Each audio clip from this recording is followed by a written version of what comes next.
Hello everybody, my name's Chris Brady, author of the Boeing 737 Tech Guide and the Boeing 737 Tech Site. And this presentation's on Boeing 737 fuel systems. So quite a lot to cover in this, perhaps surprisingly. Start with a quick overview, then we'll cover the internal fuel panels, refueling and defueling, the tanks, pumps, center tank fuel, APU fuel, fuel temperature, quantity measurement, indication, auxiliary fuel and heat exchangers.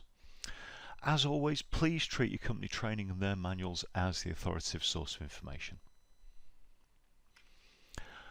Okay, so just by way of an overview, what I've got here is a schematic I've drawn up. Those of you who've got the book or seen it on the website will be familiar with this. It's very similar to the one in the FCOM, a little bit more detail here and there, and it's also a hybrid of the classic and the NG system, labelled as such for differences. It's always an issue with me, exactly how much detail to include on these schematics, without making them too busy and too unintelligible. But anyway, there it is. It's for your reference if you need it. All right, on with internal fuel panels. So a little bit of history, so you can see the derivation of the fuel panel. This is what it looked like on the original aircraft, the 1 and 200 series. It's actually very similar to the current fuel panel on the Max today, but there are some differences, and those are all in that area of shown in the red circle, and obviously again on the number 2 side as well. The big difference really is around the heating system, so which wasn't on any other generation other than the originals. So you've got filter icing lights on the originals, which is subtly different to the later versions, and these will indicate either an iced or contaminated fuel filter. So if that comes on, you put the heat switches on, and that gives you 13-stage bleed air to heat the fuel just before the fuel filter in the engine. These are solenoid held switches. If you look carefully, you can see that the solenoid held switches on the 7.3 do look slightly different to the ones that we normally pull and move, and that's because they're on a 1-minute timer, so they'll flick back to the off position after a minute. And as with a lot of switches on the 7.3, a lot of valves, we've got a blue valve open light, which has got the same bright blue, dim blue logic as all other blue lights. Now, this fuel heating system, it's actually designed to be used intermittently, and Boeing recommend using it for 1 minute every 30 minutes whenever the fuel temperature's at or below 0 degrees to keep the filter clear. So in other words, use it as you would and use it as an anti-icer, not a de-icer. You use it as you would, I guess, engine anti-ice or wing anti-ice. Okay, so forward to the classics, and as you can see round the red circle area, it's a lot less busy, a lot of space. So you now know the reason for all that space, because they took the fuel heater system out. So all we've got now is a filter bypass light. So again, the name's changed here. It was filter icing, but now they've just called it filter bypass. So it'll indicate a bypass depending on whatever the reason, be it ice or contamination. There's a sense by 2 fuel filter diff pressure switches, 1 on each side, and perhaps importantly, that they show when the fuel filter begins to clog. So it's when you've got an impending bypass.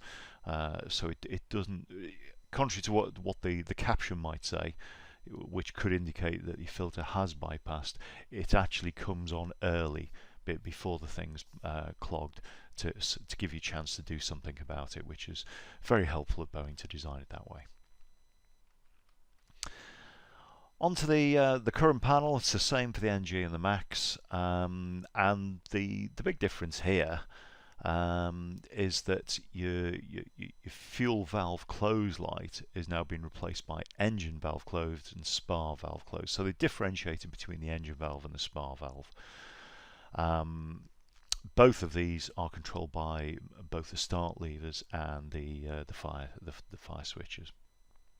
Now, it's perhaps worth mentioning for those of you still on the classics.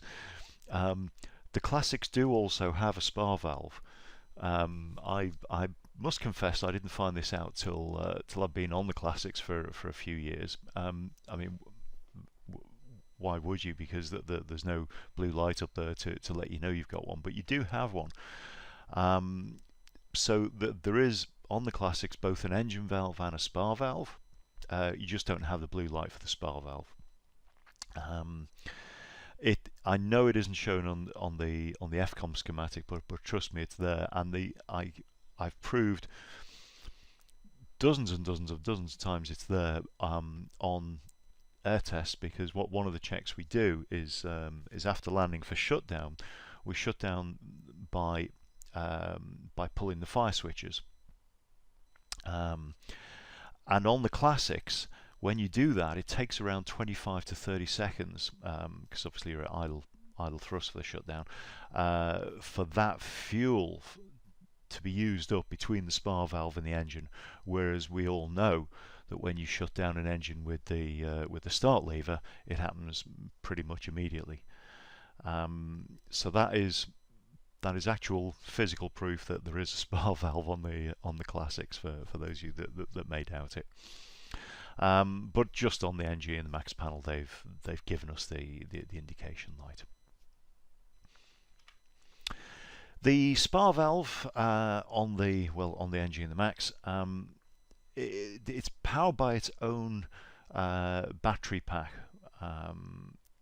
and which is in turn powered by the hot battery bus. This battery pack actually lives behind the P6 panel. It's built into it. I don't have a photo to show it you, unfortunately, but you can see the circuit breaker there labelled power pack, and I've given you an extract of the schematic, which you may remember from the electrics video, showing you where it gets its power source from. So the spar valve will always be there for us in an emergency, even with a total loss of electrics, assuming the battery pack's charged, which of course it should be. All right, a word on fuel balancing.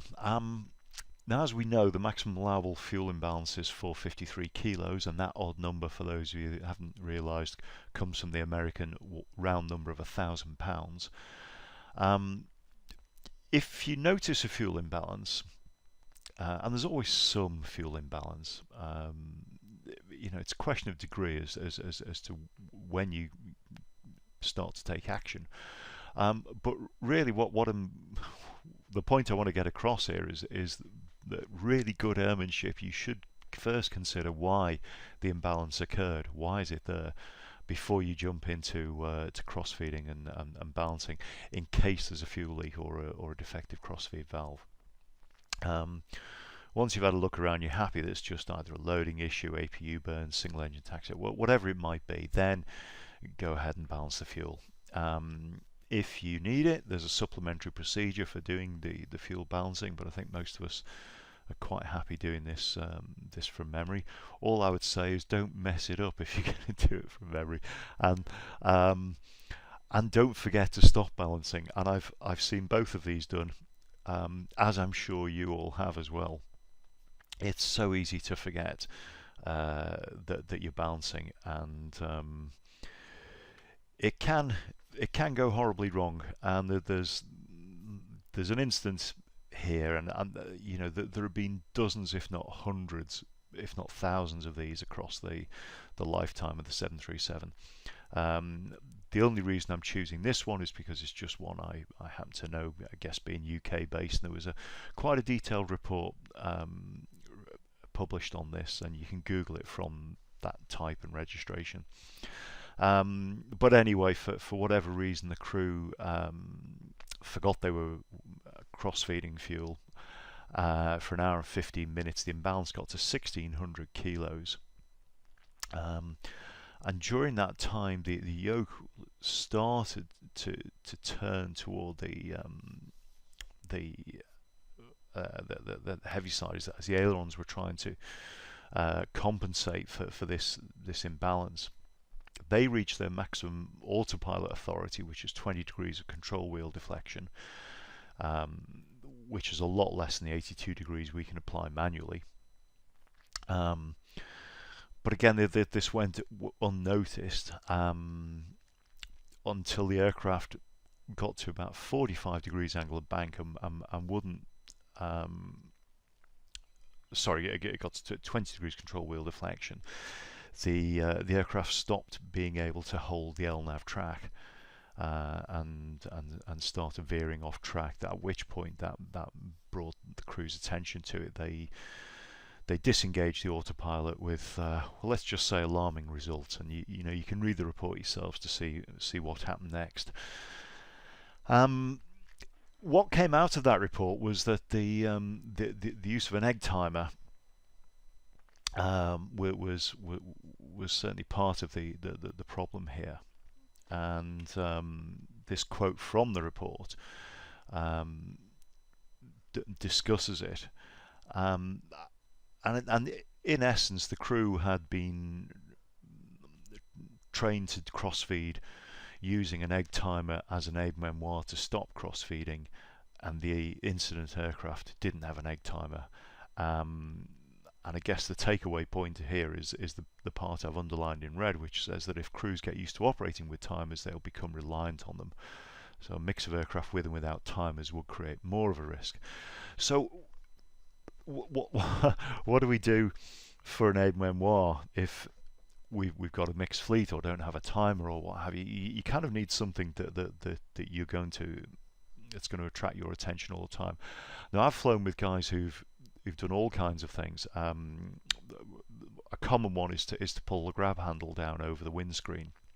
Another one I've seen done is to clip the bottom of your tie to the yoke. But I've also seen the guy that did that forget to notice that his tie was clipped to the yoke. Personally, I think if you're going to use an aide-memoire, these days we've all got mobile phones, so you could probably put a timer in there, because you've always got it, you always fly with it. But it's up to you. Whatever works for you. All right, on to refueling and defueling. The panel, as we know, is under the starboard wing out near the leading edge. It's powered from the hot battery bus when the panel is open. So there's actually a little switch in the door opening mechanism which powers it when it's opened. To refuel the aircraft, so the power for the battery panel is one thing, but to refuel it, you need either electrical power on the buses, as you'd expect, ground power connected, but not necessarily on the buses, APU generator running, or battery power with the battery switch on. So there's actually different electrical requirements for just using the panel and refueling, but they're all quite low requirements if you get what I mean. So that fueling can possibly happen when the crew aren't there.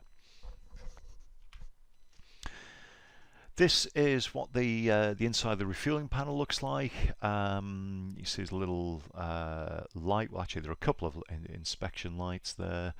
Service interphone socket. The refueling point, notice there's no cap on that on the NG and the Max series, and you've also got 3 solenoid override switches, and these are to force the valves open if they've shut off. So if you've got the switches to direct the fuel to either wing or sense tanks or whatever it might be, when the tanks fill, the valves will automatically close. Now, if those switches are acting up, you may need to override by pushing these switches, or and again, guilty as charged of doing this in the bad old days in the 90s when you're trying to get a 737 Classic back from a destination, nearly 5 hours away from base. You want that little bit of extra fuel. It's very tempting, and I really don't condone this or recommend that it's done these days. But and there's no need to on an NG or a Max, I'd suggest. But certainly on earlier aircraft where you needed that extra bit of fuel, you might um, you might just hold these switches in to just top up the wing tanks that little bit more to fill the surge tanks. Dangerous game, because if you overdo it, then you'll overfill the surge tanks and the fuel will come out of the vents. So use these switches with care, because fuel spillages are very expensive and very embarrassing. So on the panels themselves, as I say, use the open-close switches to direct the fuel into whichever tank you need. The blue lights illuminate when the tank valve switch is open and the tank isn't full, and those lights extinguish when the tank is full, or you switch the switch off. These gauges are an absolute repeater of the ones in the flight deck, so they'll read the same as what's going on in there. The bottom photo shows these little sort of they always remind me of the B-2 Spirit stealth bomber. They are your quantity preset selectors, which are an option. Quite a rare option, I have to say. Not many airlines went for it, but you can pre-select in there the fuel quantity you need. There's a dedicated earth bonding point on the inside of the wheel well for the fuelers to attach the bonding clip to. This, of course, essentially be done before the fuel nozzle gets to the aircraft, to reduce the chance of a static electricity spark jumping between that nozzle and the refueling panel when the nozzle's connected.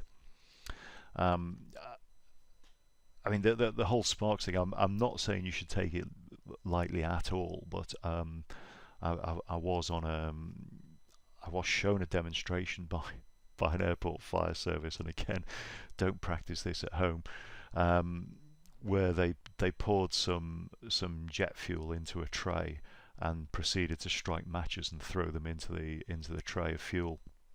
And each match just extinguished as it touched the fuel. So jet fuel is fairly hard to ignite with certainly with a match and perhaps with a spark. But anyway, these precautions should be taken. And all the fuelers I've ever seen in my career have been really meticulous in doing this, which is a good thing. If you need it, the originals and classics have got an overwing fueling port in case the pressure refueling is not available. I've never had to do this in my entire career on the 737, and I don't think I've even heard of anybody who's done it. But I guess if you're out in some far-flung corner of the world, then it's an option, or it was an option on the originals and the classics. No longer on the NG and the Max. The defueling valve, again, this is something you really don't want to get involved in if you can avoid it. But if you ever do have to either defuel or ground transfer fuel, then my advice to you, if you can't get an engineer to do it for you, is to follow the FCOMs supplementary procedures to the letter. It's all in there if you ever need to do it. First thing you've got to do is find the defueling valve, and it's in a hatch which is just inboard of the regular refueling panel. And I say this particular valve, it's used for both, although it's called a defueling valve, it's used for both defueling and ground transfer of fuel. Fuel tanks. So this is the underside of an NG, and I've drawn on the picture where the tanks are. The center tank on the NG and the Max is hugely increased in size over the classics. It's a 13-ton capacity now compared to 7-ton. So it actually now rather than being confined to the fuselage area, it actually extends into the wing roots as well. A lot of debate as to why this was done. I mean, obviously, I guess the primary reason was to increase the maximum amount of fuel available to give the aircraft more range. But it also had another benefit in that it pushed the main tanks out, because the main tanks are actually reduced in size from 4.6 to 3.9. And what that does is, because the main tanks are always used, even on the shortest flights, it helps with the wing bending moment, because that fuel is further outboard now, and certainly further outboard for longer. So that there's actually quite a good spin-off for that, in addition to total capacity. You can see I've listed all the various capacities of the various configs of originals, classics, NGs. Surge tanks as well, I mentioned those earlier. They've got 108 kilos capacity. They are not part of the usable fuel total, despite what tricks you might get up to down route if you need to take the extra fuel back. So just coming on to surge tanks then, so as we've seen, outboard of each main tank, you've got these surge tanks, and this photo here is capturing fuel coming out of a surge tank. So what's probably happened here is that the main tank on that side has been overfilled. It's overflowed into the surge tank, which is why the surge tank is there. Now, either some then started pouring out onto the apron, which would be an extreme case, or, as usually the case, when the aircraft takes off and starts turning, then that surge tank fuel will start to drain out of the vent. In level flight, or reasonably level flight, the fuel in the surge tank will actually drain back into the main tanks. Once there's enough room in the main tanks to accept it, once that main tank fuel is burnt off. But obviously on takeoff that wouldn't be the case, so the fuel would have been in the surge tank and will pour out of there. So this is a close-up of the tank vent, and you can see that in this close-up that it's actually an air scoop. It's a Naka duct, and you will have seen these also at the ram air inlets and also the APU air inlet. It's the same sort of shape, and for good reason. It's proven to work. And so the reason for this air intake is to provide a small positive head of pressure on the fuel in the fuel tanks. And interestingly, it's not only the wing tanks, but it's the center tank as well, as they're interconnected on the top for air pressure. And then what this does, it does a number of things. Having this vent here prevents a vacuum forming as the fuel's used, which stops any damage to the fuel tanks or any flame outs to the engines. As if there was a vacuum, it would eventually stop the fuel getting to the engines. So that assists the fuel pumps, but it also reduces evaporation as well, by having that positive head of pressure on there. If the pressure was too low, as it would be, say, at the cruise altitude, then the fuel will tend to evaporate quicker, but with less partial pressure on it. That's just a law of physics. So having that positive head of pressure on it will keep the fuel in place. As I say, that is also where any fuel spillage will happen if the tanks are overfilled. Now, behind that vent, there is a wire gauze fitted to the entrance of that surge tank. Well, not on all aircraft, but on most. And this is what's known as a flame arrestor. So if any fuel were to come out of the vent, in an overfueling scenario, and were to ignite on the apron, the wire gauze will actually stop the flame from entering the surge tank. Now, this is something which has been known for centuries, and you can see the graphic there. I don't have a video showing this, but I've got one in a moment. I'll show you the other way around. This was a demonstration I remember being shown in chemistry class when I was about 12. The chemistry teacher lit the Bunsen burner, put a gauze in, and the flame stopped at the gauze. He then extinguished the flame and lit the flame above the gauze, and as you see in the picture, the flame burns. And old coal miners' safety lamps use this, so that the flame will not travel through the gauze. And here in this video, we can actually see a gauze being introduced into a flame, and the flame stops at the gauze. And why this happens is because the gauze is conducting the heat energy away from the flame.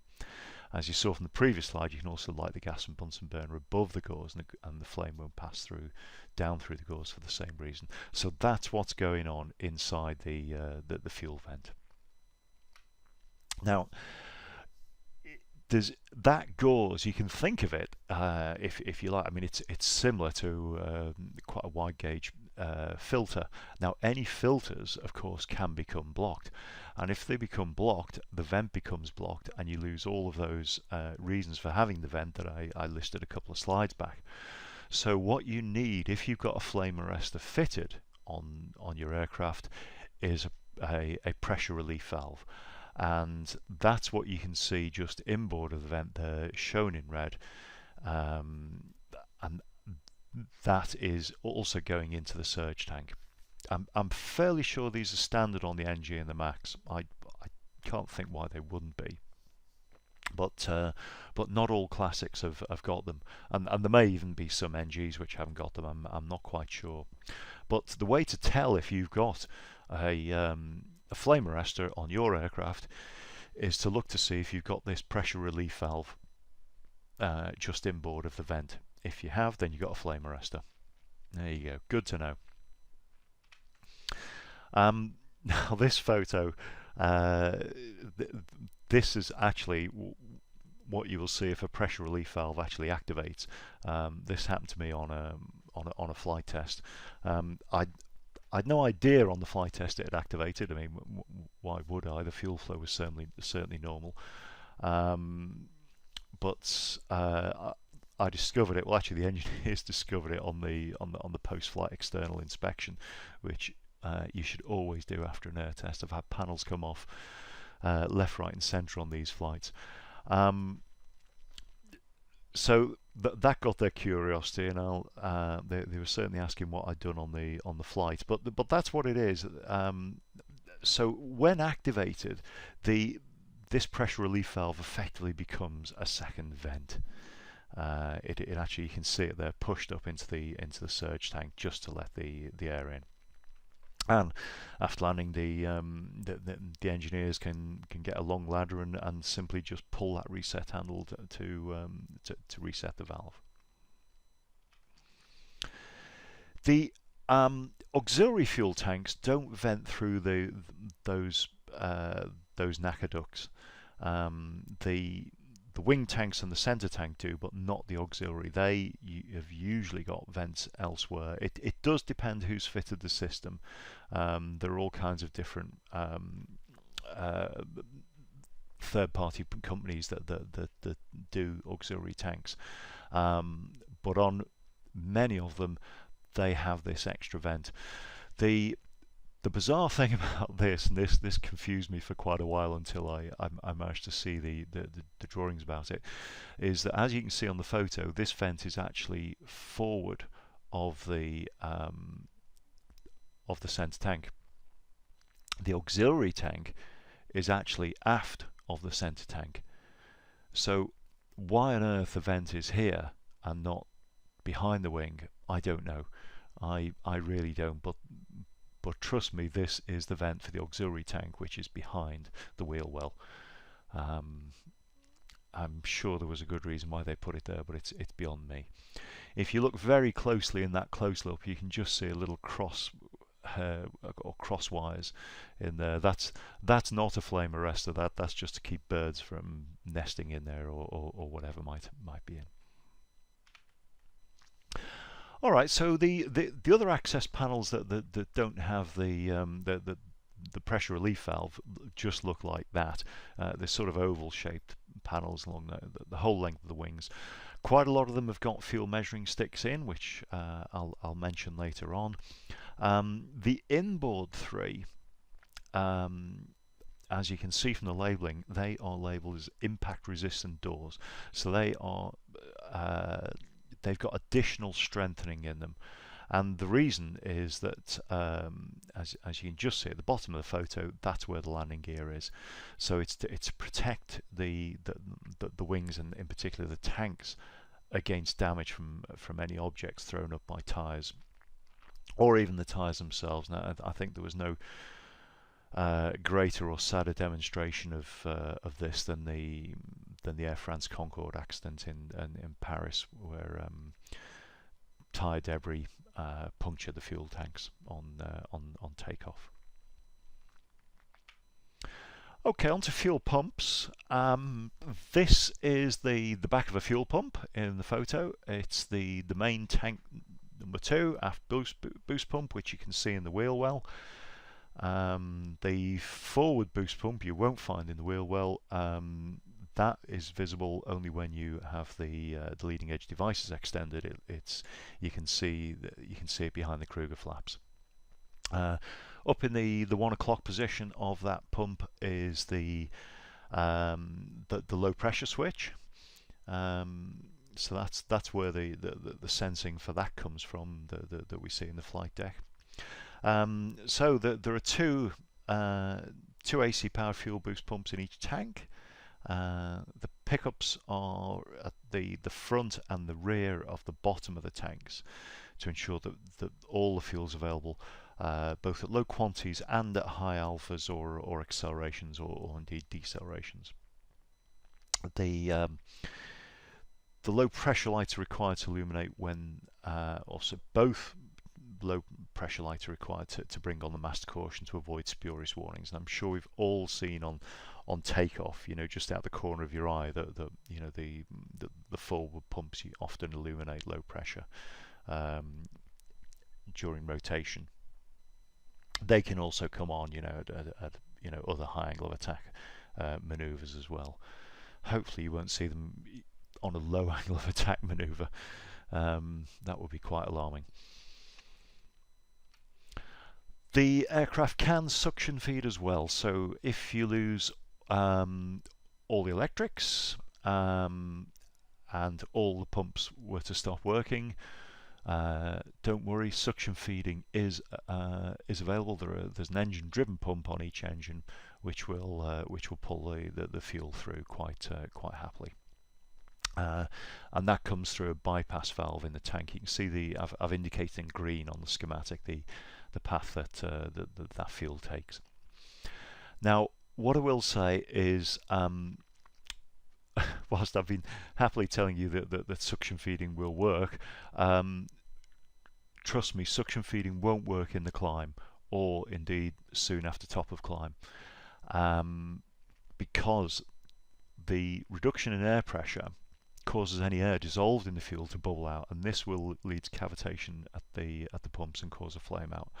And I've got the t-shirt for this. I was doing an air test for a customer. They brought along the CAA of their country, who brought along what they claimed to be a Boeing flight test schedule, which included a suction feed check at 24,000 feet. In the climb, they said. Now, I expressed my reservations about doing this because I, fortunately, being trained in physics, I was aware that this was a risk. But they insist. So I said, well, look, I will try it, but I will tell you now what I expect to happen. So we took off, we climbed 24,000 feet. I switched off the pumps on one engine. So the number one side. I was obviously only going to do this one at a time. And sure enough, the engine ran down. The look on their faces was priceless. I switched the pumps back on and the engine resumed normal power. So so I say suction feeding won't happen. Now, if you want a much safer demonstration of this, and I think I've mentioned this in another presentation, but the trick is take a sealed bottle of water with you, and somewhere toward the top of climb, open that bottle, and even still water, it doesn't have to be carbonated. When you open the bottle, when you release the pressure, and allow the pressure to reduce in that bottle to ambient, i.e. cabin pressure, so it's about 8,000 feet, you will see bubbles appear on the inside of that bottle, and that's exactly the same that happens in the fuel tanks, and more importantly in the fuel pumps. Now those bubbles will dissipate with time. It depends on altitude and temperature, as to how quick that process happens.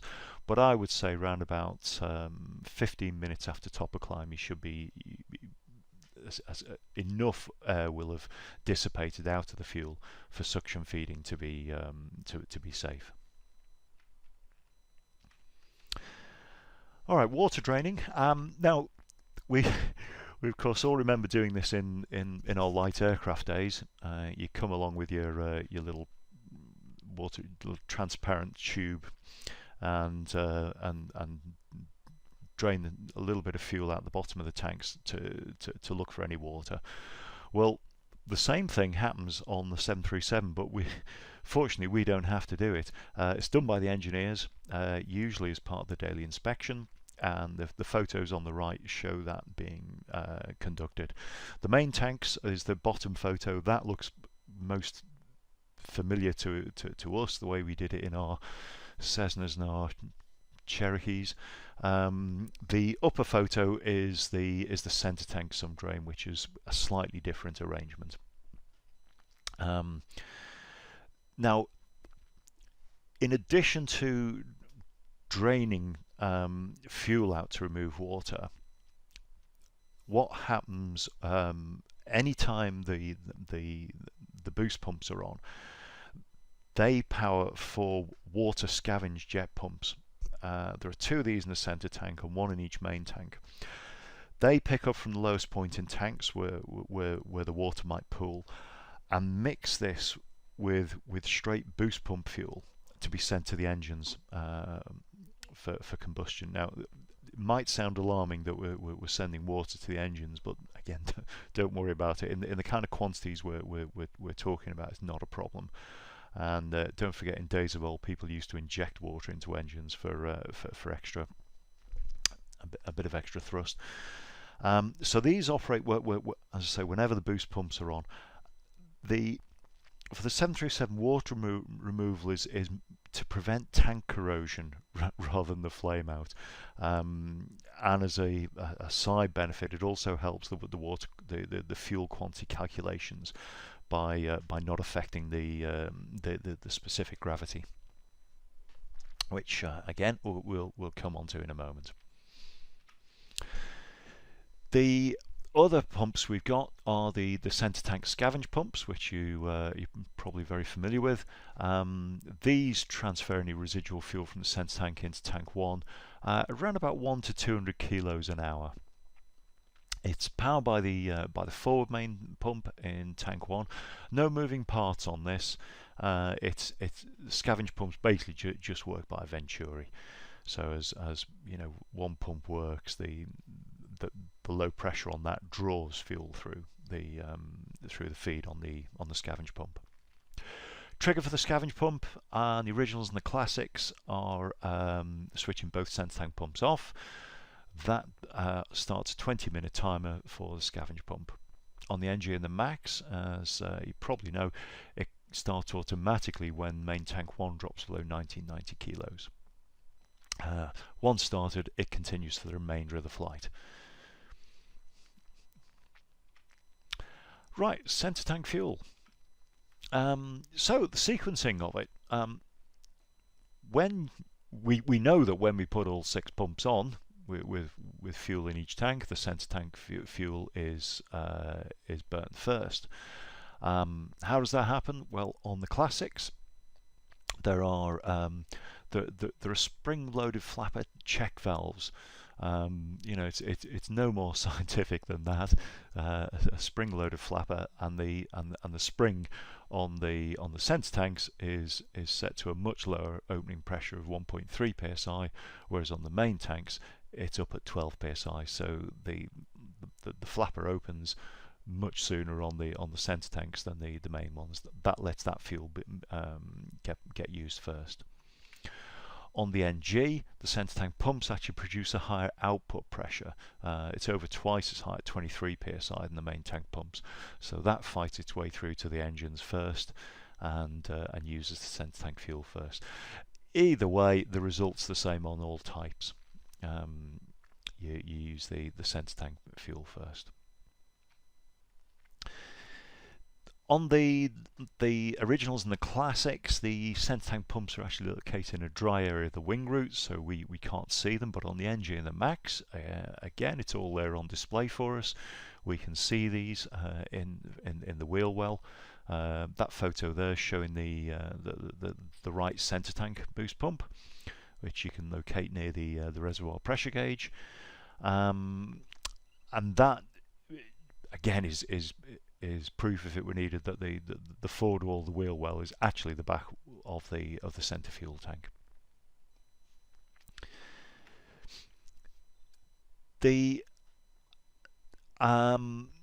You be aware of bulletin, and Boeing numbering. It's 48 of the centre tank fuel system tank changes.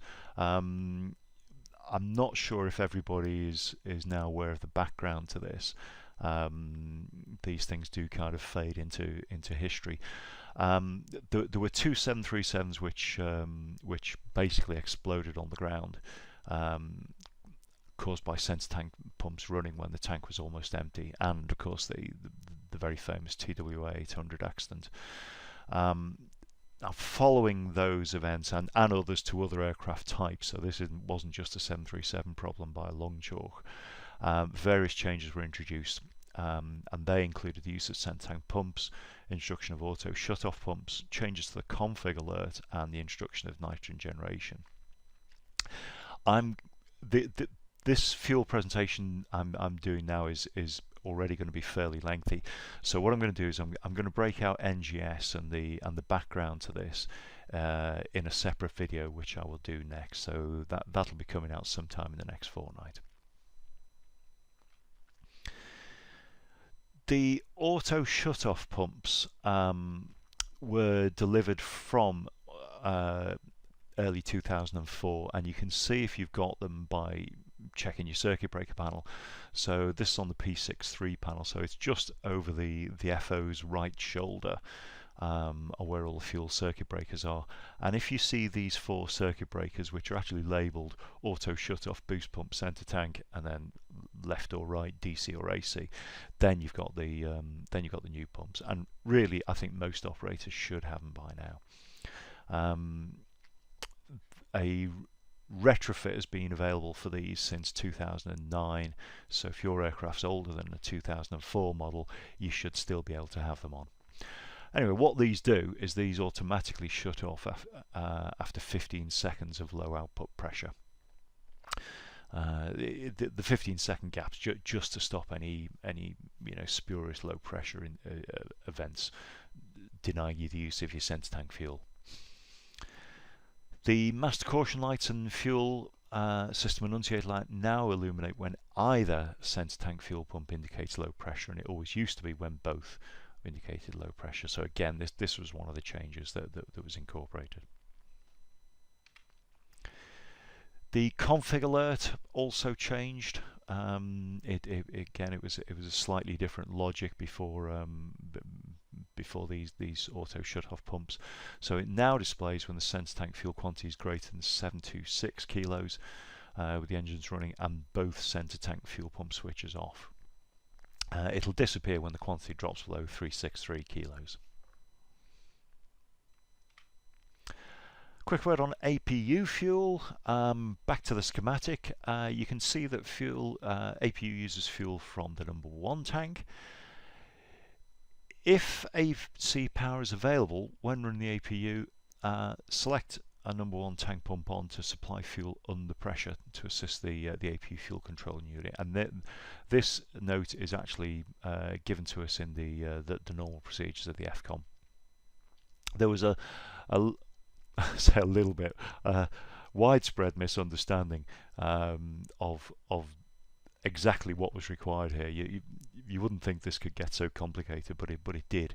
I think because this note was written just beneath where it says APU switch as needed start,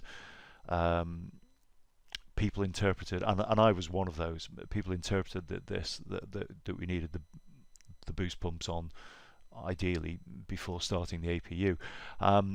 Eventually when it became Fleet Tech Captain, I queried this with Boeing, and they said no, it's you don't need a boost pump to start the APU.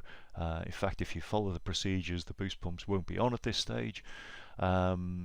It's just extended ground running. If you're going to use the APU for a long time, then have a boost pump on, just to help the APU fuel control unit. So there we go. Hopefully that clears up some of the confusion about that. There is an optional extra DC powered fuel pump in the number 1 tank which operates automatically during the start sequence. So if you've got one of those, you could arguably not require the boost pump as well. Now, if there's a leak in the APU fuel supply line, if you think about it, the APU's got to take that fuel all the way from the number 1 tank all the way down the keel of the aircraft and up to the APU. So this is quite a long fuel run there. Now that fuel line has got a shroud around it to collect any possible fuel that might leak, and that drains out here of this drain mast, which is just behind the wheel well. So if you see anything leaking out of this drain mast, then do report it, because it'll either be fuel from a leaking APU line, or some vented hydraulic fluid from the reservoirs, neither of which are particularly desirable. And certainly the fuel one is quite a hazard. Some of the drain masts we know are okay if we see things come out of them. The water drain ones in particular, you might see these running on a turnaround if somebody's using the sinks in the lavs. But this one you should never normally see anything dripping out of. So if you do, flag it up to an engineer. Fuel temperature. We know the AFM limitations, I'm sure, but it mentions the minimum fuel temperature of -43 or 3 degrees above the fuel freezing point temperature, whichever is higher. Well, who on earth knows what the fuel freezing point temperature is? I always thought that was a bit, well, unhelpful, shall we say, as a limitation. I guess they couldn't put a hard and fast figure, but I can tell you that the typical freezing point of Jet A1 is -47, and I think this is probably where the -43 comes from, because if you add 3 to -47, you get -44. So put in an extra degree of centigrade for wiggle room of different freezing points of Jet A1, and you're back at the -43. So really, -43 is your is your working figure. Now, if the fuel temperature starts approaching these low limits, which is only likely on a very, very long flight, I've never personally seen it down much below 30, minus 30. Then you can either descend into warmer air or accelerate to increase the kinetic heating. Now, acceleration is not going to get you very far or very quickly, to be honest. We know that kinetic heating is around about 1 degree per 10 knots, and up at cruise altitude you don't have that many knots to play with. So really the realistic option is to descend into warmer air. I'm sure those of you that are on the NG know that and the Max, the main tanks do have a tendency to cool down much faster than the classics due to their shape and size. Just one to look out for. This actually is your fuel temperature sensor here. Again, if this photo was taken from in the wheel well, so it's there, it's visible. It is just a little difficult to see, and it's taken main tank 1 because that will be the coldest of the 3 tanks, because there's less heat transfer from the smaller hydraulic system A. The sense tank will be the warmest of all because it's not out on the wings. So yeah, fuel tank 1's where it's taken from. Another issue that we come up against is cold soaked fuel frost, or wing upper surface non-environmental icing. I covered this already in the ice and rain protection video, so if you want more details on that, then please check out that video. Alright, on to quantity measurement. Let's get into the world of how that's done. The photo on the right is called a tank unit, and it's a probe. It's the first shot at how the fuel is measured. There are 32 of these in total on the aircraft, 12 in each main tank and 8 in the center tank. And essentially these are capacitors where fuel is the dielectric. I say they're distributed all around the tanks, and the reason for that is to minimize any errors due to changes in aircraft attitude or accelerations. The inset photo there is from a bite test, and that shows the behind the scenes conversions that is going on between mass, density, and volume. But essentially, these measure volume, and to get the density, obviously you need the specific gravity, and that's done by these compensators. So you got 3 of these, 1 in each tank.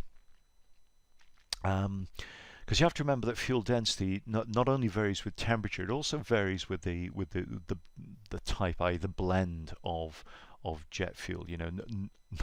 Not all jet fuel's the same, or the same quality.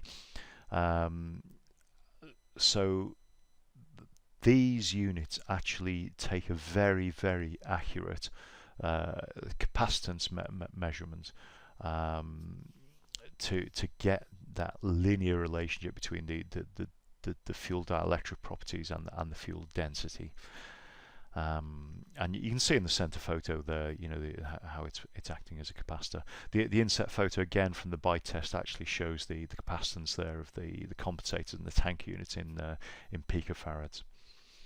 So you can see that the level of accuracy they're taking, to 100th of a picofarad. So it's pretty accurate stuff. Now, if you want to go even more or get even greater accuracy, then you've got to have densiometers installed. In my experience, very few operators have got densitometers, and the only way you're going to find out if you've got them fitted is, again, if you go do a bite test and check the ident page, and as you can see on this one, they were absent. But what they do is they refine the SG of the compensator, and they use a vibrating spool um, to detect changes in the density by exciting it, and then changing the difference in the fuel density will change the resonant frequency of that spool. It's it's incredibly accurate, and it improves the accuracy of the gauges to 1% from a standard 2% on the NGs. Going back a couple of generations to the originals and the classics, there was a capacitance trim unit, and it was located in the flight deck. It was just to the right of the captain's rudder pedals. What a hazardous place to put that. You can see I've got two photos there, a long photo and a close-up, and both of them have got a screw missing on these calibration units. They really are in the firing line for captain's feet getting in and out of the flight deck. Anyway, these are used to adjust the capacitance of the indication system, but it's only done when the tanks are dry. So this is, when the aircraft's out on heavy maintenance, which really only occurs probably every 7 years or so. So you get one shot every not very often to calibrate the fuel tanks, and then leave the calibration mechanism just by the pilots. Don't, for heaven's sake, if you're flying a classic, tamper with these things. Otherwise, you'll never get a good fuel reading again. On aircraft with the old mechanical round dial fuel gauges, each gauge has also got a further calibration unit behind it, so that you can swap out the fuel gauges and just set the calibration figure in. But they're all a long way back in history. Some of the originals, those with the PDCS or an FMC, and all of the classics had a fuel summation unit, which, as it boldly says up there, is computerized. This is above the FO's shoulder, and these take voltage signals from the quantity indicators and sum them to pass that figure to the FMC. So that's what that's there for. It's purely to give a fuel figure to the FMC. Behind that panel, you've got adjustment screws for the calibration potentiometers for each tank. So there are 6 of those. On the NG and the Max, that fuel summation unit's gone. In case you missed it, and we've now got a fuel quantity processor unit, and this is in the forward electronics bay underneath the captain's control column, which is a familiar view for those who've seen my flight controls videos. You'll recognise the other gubbins up there. So these calculate the total fuel weight for both the gauges and the FMC. The old thing up there on the up above the windows on the classics was only to give the fuel figure for the FMC. This actually calculates it for both the gauges and the FMC. If by any chance this unit and the FMC calculated fuel don't agree for at least 5 minutes, then a fuel disagree message will show in the display field by the total fuel load. So just to summarise on those last half dozen slides or whatever it's been, there are 32 tank units, 3 compensators and 3 densiometers, which I haven't photographed. They only look like a box, in the bottom of the fuel tank. The tank units give you volume. The compensators and densiometers give an SG. That all goes into the fuel quantity processor unit, which spits out a mass, which is displayed on the FMC, the fuel gauges, and the refueling panel out on the wing. So that's it. That's how it all fits together. If all of that goes south, then you've got measuring sticks. The MEL does allow for a fuel gauge to be US, and in that case, the the engineers have to come out and actually dip the tanks to find, or to confirm, to verify your fuel quantity. It's a long and painstaking job. Um, and if you ever wondered why there were two inclinometers in the wheel well, which I've shown on that bottom photo, this is one of the reasons why. Because the engineers need to take the readings off those to correct the readings on the drip sticks or float sticks, whatever they are, to give an accurate figure. So what happens is you untwist the float stick, and the float stick comes down and will give you a read, because the top of it floats with the level of the fuel inside.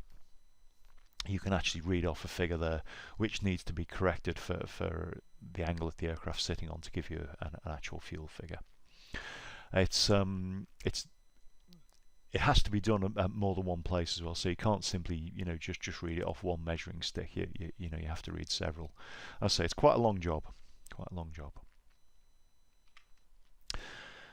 The indication of that fuel quantity we get back here in the flight deck or out on the wing at the refueling panel, and this is what it looked like back in the beginning on the 1 and 200s.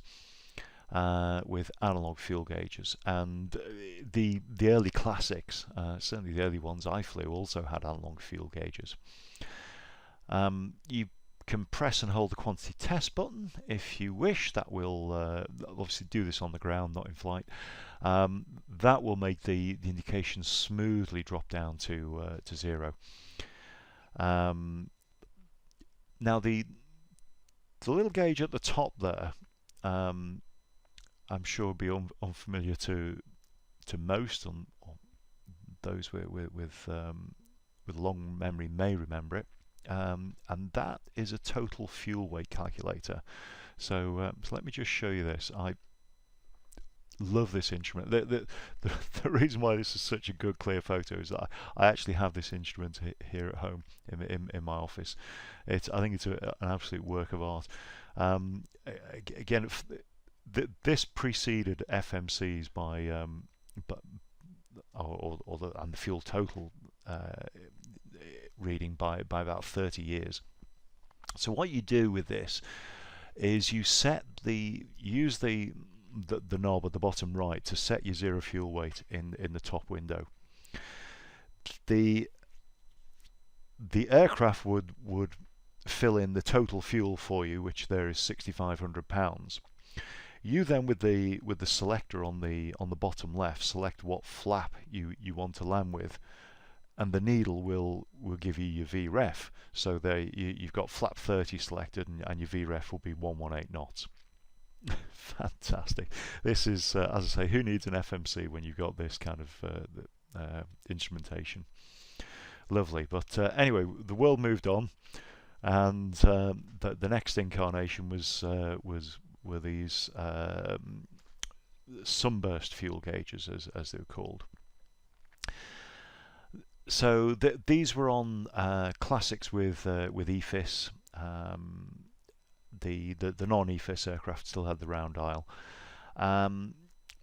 So you've got a digital readout in the center, in digits, but you've also got an outer display,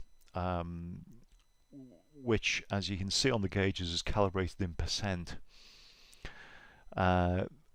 This really should just be used as a just look at it by eye. Don't try and calculate the fuel off this. I mean, you can if you wish. I've never seen anyone do it other than me, out of pure curiosity. But if we go through the maths, let's take a look. So there are 20 blocks there. I've counted them for you. So each block equates to 4.6 over 20, which is 230 kilos. So they're probably right. But the next version of fuel gauge with the Simmons, and you can see there's much more granularity in the fuel outer display. Again, it's still calibrated in percent. But you've got 10 major blocks this time, subdivided into 5. So each minor unit should be 4.6 divided by 50, i.e. 92 kilos a block. But if you if you do the maths, you got 92 kilos per block times by 12 on the number one tank. That gives you 1104, not 1310. So I don't know why you ever would try and calculate it. I mean, I was just curious, but it doesn't quite work. Just use the figure as given, the 1310 or 1320 in this case, and stick with that. Again, there's a quantity test button. Now, not only does this wind the sunburst down to 0, but it will also show error codes. So let's have a quick word about those. So when you press the quantity test, you get a self-test of the display. So it'll show the LED, all the LEDs, then all the LEDs off, and after each test, the gauge will display an error code, and the error code's different depending whether you've got a Simmons gauge or a Smith's gauge, and that's the table, or they are the tables on the right hand side. So let's have a little look at these in action. So after having pressed the test button, it went through the self-test, and what was left was an error code 6. You go into the appropriate table, so these are Smith's gauges, follow the 6 along, and that tells you that there's too much leakage in the tank unit, but the gauge is serviceable. And you know the gauge is serviceable because when you're not doing a test on it, it shows a fuel figure. So that's, again, we don't get involved in this. We don't need to. This is just for your background information. But for engineers, they can help. They will do one of these tests if a fuel indication issue is being reported, to help them start their troubleshooting. This this one is an in-flight failure I had, and confusingly, whilst that might look like error code 0, it's not error code 0. That's just saying there's an error, and because the error is so great, I'm not going to tell you what the fuel quantity is in that tank, so I'm only going to display 0. Really, I think if I was designing that gauge, I would show dashes rather than a 0, just to let you know that it wasn't error code 0. You would know that was error code 0 because the digit would be one place to the left of it would actually fall under the R of error. And of course, you know it's not an error code because you haven't just pressed the quantity test button as well. But that's what it will, a fuel gauge failure looks like in flight. Moving forward to the NGs, and indeed the Macs, because the display is the same. The original fuel display was the sort of analog round dial display that you see up there on the top photo. From 2004, a totalizer display became available if you also had CDS Block Point 4 installed in the aircraft, and all the gauges can be configured to display in either pounds or kilos, as we know. The blurry photo on the left, sorry about the quality of that. That is actually showing what the totalizer display looks like if you've got auxiliary fuel tanks fitted. For the NG, error codes are not done the same way, and it's certainly not, just an option of 1 to 10. Any errors are discovered, well, obviously reported by the crew.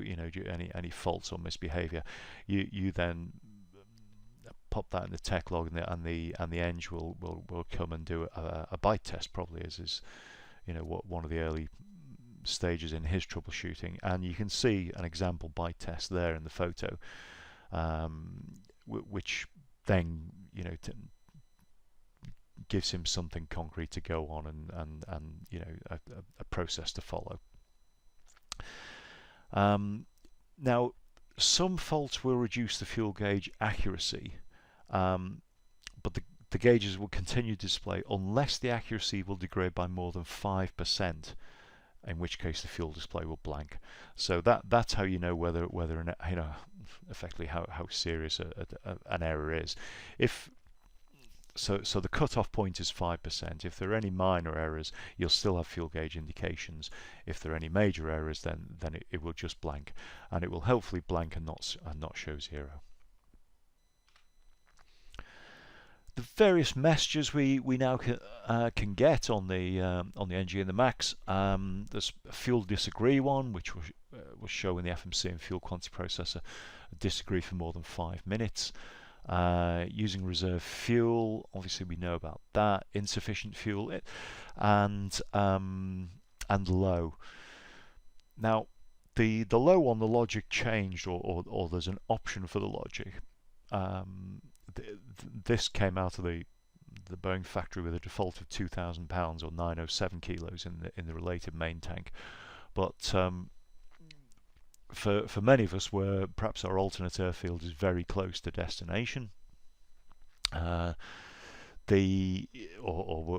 operating some of the smaller variants of NG, the 600s or 700s, where the fuel burn is less. We would get a low message even when we were still above normal reserves. So that got fed back to Boeing, and they gave us an option to reduce the trigger down to 1,000 pounds. So it's gone from unhelpfully high to unhelpfully low. But there we go. That's what it is. I mean, hopefully your fuel planning will mitigate you getting down to those sort of figures anyway.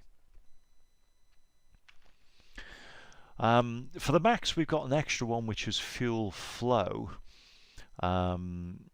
This is shown as now the FCOMs refer to a Corrie light message, which I thought was quite quaint, because I'm sure many readers of the FCOM won't know what a Corrie light is. Corrie are the manufacturers of the captions, the physical captions that are in the overhead panel. So all of those lights up there, those physical hard captions, the one you can pull out and change the bulbs in, they're manufactured by Corrie, and this display is simulating those Corrie light messages. That's why they've called it that. Anyhow, this fuel flow message, which shows that the FMC predicted fuel flow is different to the actual indicator fuel flow for at least 5 minutes. So just to sum up the various tolerances with the originals and or classics with analog indicators. So if you've got these old school analog indicators, plus or minus 3% is what you're guaranteed. With the sunburst displays, it's 2.5%, and with the NG and Max displays, it's normally 2%. Or 1% if you've got densitometers fitted. Note that these percentages, this fuel tolerance, is based on a full tank. So, for instance, the NG center tank has got a maximum capacity of 13 tonne. 2% of that without a densitometer is 260 kilos. So the tolerance is plus or minus 260 kilos at any fuel level within that tank. So even if you only got a tonne left, the tolerance is still plus minus 260 kilos. So I won't use the word misleading, but it's just something to be aware of, what this 2% actually means. The accuracy tolerance of the fuel flow transmitter is a function of the fuel flow. In other words, it's proportional to the fuel flow. So at idle, the system tolerance can be as much as 12%. During the cruise, the tolerance is actually less than 0.5% or 1.5% on the classics. The fuel flow indication, it is integrated over time to get your fuel used for each engine. So that's where the fuel used comes from. It doesn't simply subtract, fuel remaining from fuel that you started with. It actually integrates the fuel flow over time. So it's a genuine fuel used figure. All right, on to auxiliary fuel. We've touched on this a little bit earlier, but let's cover it in a bit more detail. Yeah, even originals had auxiliary fuel. The VIP versions, as they were known before the phrase BBJ was invented. And these systems, I think only Pat's installed the auxiliary fuel cells. Certainly, it's the only one I've seen, and this is it here. So you've got 4 cells in the forward cargo hold and 4 in the aft hold, and you can see those cells itemized in columns on that display panel there from 1 to 7, with the center tank being displayed between auxiliary tanks 3 and 4. And you can all the selections are on there, and your transfer functions and the like. With that, with the full 7 tanks, you got a total fuel capacity, an impressive 53,700 pounds. Not sure what that is in kilos, probably about 20 odd ton. I don't know how far you would get, or how much payload you could carrying that much fuel, but the range was 3,500 nautical miles with full reserves, which is quite impressive. The auxiliary tanks are pressurized about 8 psi using bleed air from the engines, and fuel transfer to the center tank, which is how it's used. So it's not burned directly; it's transferred to the center tank for use. You could do that when the center tank had burnt at least 5,000 pounds. So there's enough room in it for the transfer to commence. The refueling panel for the auxiliary fuel tanks is separate from the main panel on the 200s, and again, that's what it looks like. You've got switches and override switches there. 410 Classics, these were fairly common actually. There were quite a lot of these around, to the point of almost being standard and hardly considered auxiliary fuel. But there we go, it's labelled as auxiliary fuel. Now these were fitted in the forward end of the aft hold, behind the wheel well. And this was controlled from the usage of this was controlled from the main panel. There were various capacities available, from 1,475 litres through to 3,785 litres. So you got the extra pair of fuel pumps and the extra fuel gauge. Now, these two panels show some of the differences in auxiliary fuel. They weren't all the same, because, as I say, they weren't all installed by the same companies, and they had different ways of doing it, and different supplemental type certificates. Now your FCOMs should document exactly what your system is. But if you've got a mixed fleet, particularly an old mixed fleet of where you've got a number of these, depending on how well your flight ops department's keeping up, your FCOM documentation might not keep up too well. So just be aware of this, and they are different and of different usage. The panel on the left is the standard one. So the auxiliary fuel transfers into the center tank for onward usage. So the lights are called no transfer, or the captions are labelled no transfer. I mean, they're in this photo, but you can see through them what they were. The panel on the right actually feeds the engines via the left side of the crossfeed valve, so that there's lots of scope for imbalance there. And as these pumps are regular pumps supplying the engines, they're labelled low pressure as opposed to transfer. So be very careful, particularly on a mixed fleet of aircraft, with your fuel panel. Talking about being careful, this photo is taken from an incident report to a 737-400 with the registrations given there. And again, you can Google this and download the report. And this one's got a slightly different panel. Basically, what what happened on this flight was that the crew used all the wing tank fuel before the center tank fuel, and the part of the human factors reasons as to why this error occurred was this very non-standard fuel panel. But anyway, you can read all that for yourselves in the incident report, which is available on the ATSB website. But as regards to technical differences here, this aircraft's got a transfer test push button between the auxiliary fuel pump switches.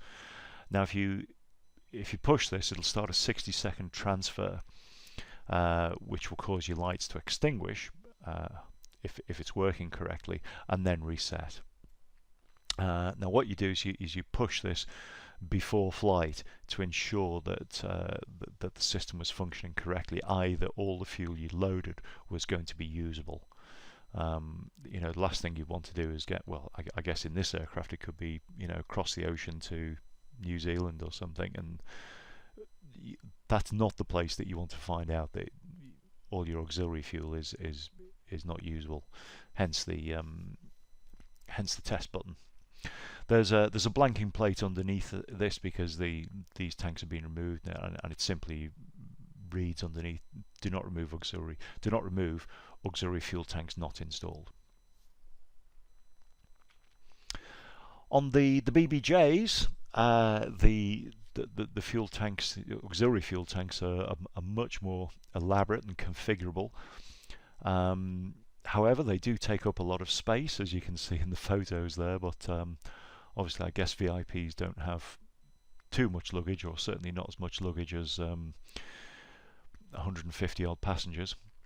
So the various combinations of fuel tanks are shown in that center graphic there.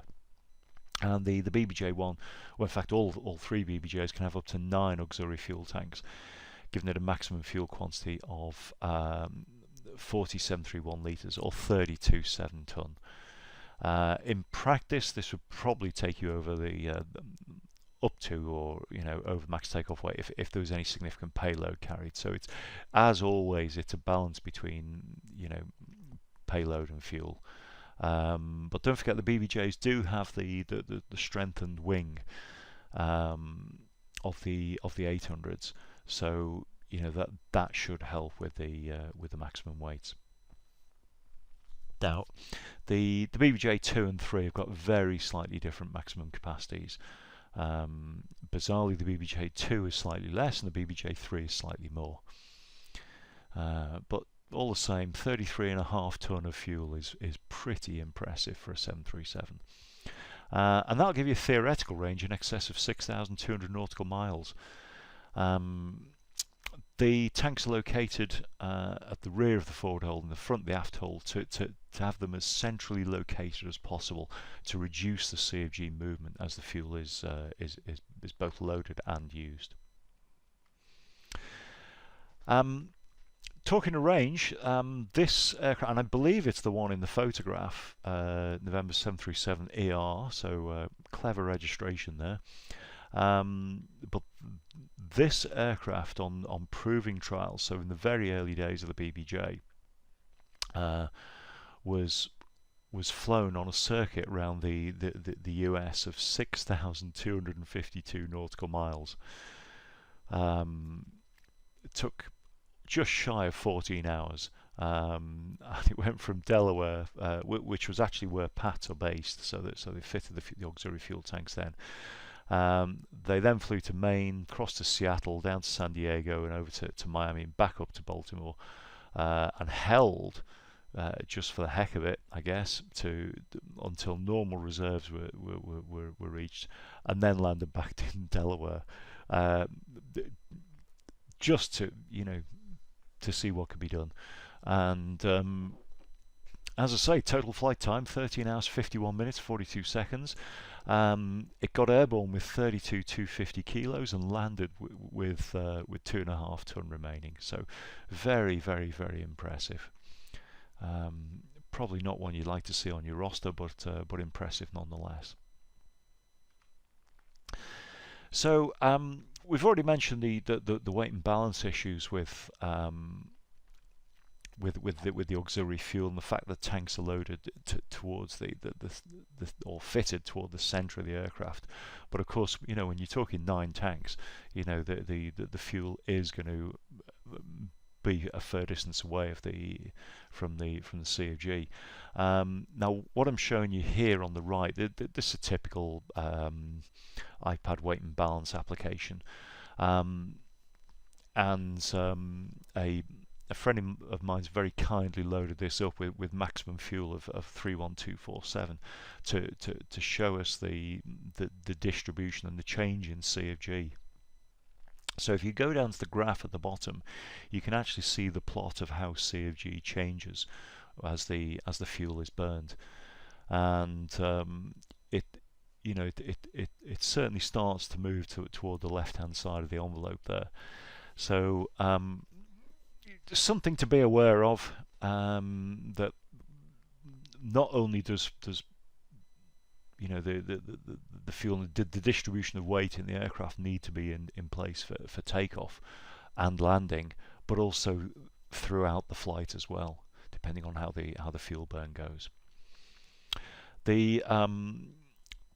I should say that those of you flying regular 3-tank aircraft, I mean, although you'll see this on a load sheet or a weight and balance application, the movement, the change of CFG is very much less than it is on the BBJs, as the tanks are very close to the centre of the aircraft. The controlling all of the fuel and the like is the auxiliary fuel control unit, and this sits in the forward hold. Again, taking up a little bit more storage space that the tanks aren't taking up. And this is the interface between the systems, the flight deck controls, refueling controls, and the tanks themselves. So it monitors the switch and valve position, quantity, tank pressure, and air ground status. Sends the output signals for valve control and system alert and maintenance messages. And some of the controls we've got are shown here. Now, the auxiliary fuel system is it's designed to be quite pilot friendly. It's pretty much automatic. It works by transferring fuel from the auxiliary tanks into the center tank, which is how almost all auxiliary fuel works on the 7.3. You can select forward or aft tanks, but the normal practice is just to put all 4 switches on. Just switch all 4 switches to auto, let it do its job. That big unit in the forward hold that we looked at will take care of it for us. The forward and aft tanks are switched off when the alert light illuminates on the main panel, just to tell us that particular tank is empty. If the forward tank's empties, then switch those pumps off. There are no pumps in the auxiliary fuel system, no boost pumps. Cabin differential pressure is what's used, unlike the 200 system we looked at where bleed air was used. It just uses cabin diff. And this maintains enough of a head of pressure on the auxiliary tanks to push the auxiliary fuel into the center tank. If you're flying at low altitudes or indeed on the ground and need to transfer fuel, then bleed air can be used. You've got the switches for it there. There are 2 auxiliary fuel sort of main panels, or display panels, one on the captain's side and one on the FO side, so you can both monitor the fuel. You can probably see which one's the captain's because that's got the nose wheel steering on that side as well. Obviously nothing to do with auxiliary fuel, it's just where it's located in the flight deck. The top display there shows one of the maintenance messages, which is simply fueling is in progress. So maintenance messages generally for single point system faults that may require maintenance action, but also fueling, as you can see. The alert messages are ones which affect the operation of the auxiliary fuel. And you cycle through the messages by pushing either the alert or the maintenance button as applicable. So if there's more than one message there in memory, you can cycle through them by pressing the button. To refuel auxiliary tanks, you've got an extra selector down there, which you can see, that guarded switch. And when you flick that guarded switch across to aux tanks, then the displays change, and you can see them there to forward auxiliary and aft auxiliary, so FA and AA, so to switch across to those two tanks. All right, lastly, word on the fuel heat exchangers. Now, if you cast your minds back to hydraulics, you may remember that there's a requirement in the FCOM of minimum fuel for the electric motor-driven pumps for ground operation of 760 kilos in the related main tank. And that's because that goes back through the heat exchanger. And we don't want to overheat the electric pumps.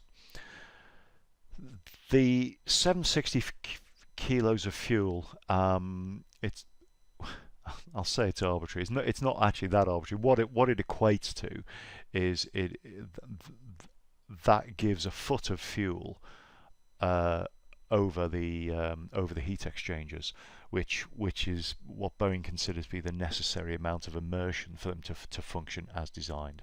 So that's where your 760 kilos comes from. Now the warning about having a minimum amount of fuel is apparently there primarily for prolonged ground operations in hot climates, and which was news to me. But this little nugget of information was to be found in the fuel event to VHTJE, the one with the auxiliary fuel panel that I referred to several slides ago. So again, you can Google this and read about that event and find this. But I guess the takeaway point from this, because the crew were a little bit anxious about the low fuel state in the main tanks and having the electric hydraulic pumps on. The takeaway is you can keep the electric pumps on with whatever fuel in flight. So if you're in a low fuel state situation, don't think you have to switch off the electric pumps, the electric hydraulic pumps. You don't. Boeing have said it's fine, keep using them, and the rationale for that are that the in-flight temperatures of both the fuel and the hydraulic fuel are likely to be much cooler in flight than on the ground due to the colder ambient temperatures and cold soaking. So don't worry about that. If the worst were to happen and a pump were to get too hot, then whichever pump it was that got hot would show overheat, and you would simply switch it off. But don't switch it off if you don't need to. If you're in a low fuel state, you've got more important things on your mind than worrying about this. And the other heat exchanger that uses fuel are the fuel oil heat exchangers, and there are actually two of these on each engine. So there's the one for engine oil and one for IDG oil, because if you remember, they're separate. And these not only cool the oil, but they also heat the fuel, as of course does the hydraulic heat exchanger as well. And heating the fuel, is quite useful. I mean, realistically, unless you're in a BBJ and doing a ridiculously long flight, fuel temperature shouldn't be an issue for most of us. But I'd say if you are doing a very long flight on a BBJ, then this is valuable. And again, I'm sure we all remember the BA 777 accident going into Heathrow, where the the fuel filter was blocked by ice crystals after a prolonged flight from after a long flight from Beijing in temperatures of, I think it was about ISO -15 or something crazy. So it could be an issue, but it's more for the long range aircraft than us, but to be borne in mind. So the flow anyway, fuel from the tanks, it goes from the fuel pump to the IDG oil cooler and then to the fuel oil heat exchanger. It then comes back to the fuel pump to be filtered, and that's where your filter bypass light comes from. And then it's from the second trip through the fuel pump, it becomes actually HP, high pressure fuel for the HMU. Fuel for the servo section of the HMU is also heated before going, heated again. There's an extra heater in there before going to the HMU, and any excess fuel that bypasses it will go back to the fuel pump. So there's quite a cycle there of heating and cooling, which is to the mutual benefit of both the fuel and the oil systems. That's it. That's everything I know about the fuel system. As always, if you've enjoyed the video, please give it a like, subscribe to my channel if you haven't already done so, and share it amongst your friends. Spread the word, and if you're feeling really motivated, then don't forget I've got a book out with all this good gen in it. Alright, thanks very much for listening.